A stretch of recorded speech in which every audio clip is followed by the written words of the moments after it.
మెల్స్ ఎన్నికలను ప్రభుత్వం ప్రతిష్టాత్మకంగా తీసుకుందని అన్నారు మంత్రి కందుల దుర్గేష్. ఈ మేరకు అభ్యర్థుల విజయానికి ప్రతి ఒక్కరూ పనిచేయాలని పిలుపునిచ్చారు. 20 లక్షల ఉద్యోగాలు ఇవ్వడమే ప్రభుత్వ లక్ష్యమని తెలిపారు. రాష్ట్రంలో పర్యాటక రంగానికి పెద్దపీట వేస్తున్నామని మంత్రి వెల్లడించారు.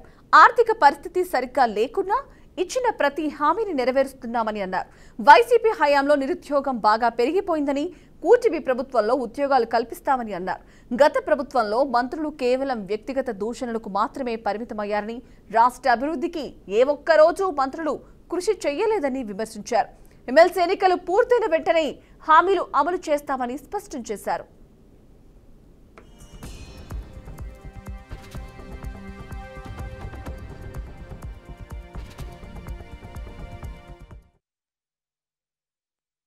రాజశేఖర్ గారి యొక్క నామినేషన్ ప్రక్రియ ఇదే ఏలూరు పట్టణంలో నిర్వహించుకోవడం జరుగుతుంది. దానికి 2 ఉభయ గోదావరి జిల్లాల నుంచి పెద్ద ఎత్తున నాయకులు, కార్యకర్తలు అందరూ తరలి వస్తున్నారు.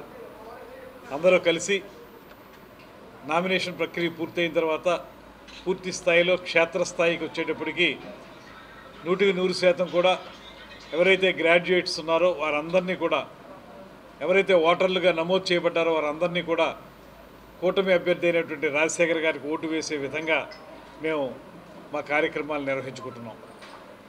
ఇందులో భాగంగానే ప్రతి ఒక్కరికి తెలియజెప్పేటువంటి అంశం ఏంటంటే, ఎందుకు కూటమి అభ్యర్థికి ఓటు వేయాలనేటువంటి విషయాన్ని కూడా విశదీకరిస్తున్నాం.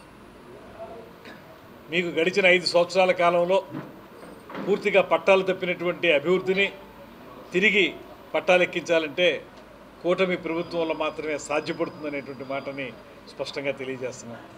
5 సంవత్సరాల పాటు లక్షలాది ఉద్యోగాలు ఇస్తామని చెప్పి మాయ మాటలు చెప్పి ప్రజలను నమ్మించి ఒక ఉద్యోగం కూడా ఇవ్వనటువంటి ఆ వైఎస్ఆర్ ప్రభుత్వానికి భిన్నంగా ఇవాళ ఈ ప్రభుత్వం అధికారంలోకి రాగానే మనం డిఎస్సిని ప్రకటించడం జరిగింది. ఎంతో కాలంగా నిరుద్యోగ యువత ఎదురు చూస్తున్నటువంటి డిఎస్సిని ప్రకటించడం జరిగింది. త్వరలోనే ఈ ఎన్నికలు కూడా అయిన వెంటనే ఆ డిఎస్సిని కూడా అమలు చేయడానికి, తద్వారా వేలాది టీచర్ ఉద్యోగాలు ఇవ్వడానికి కూడా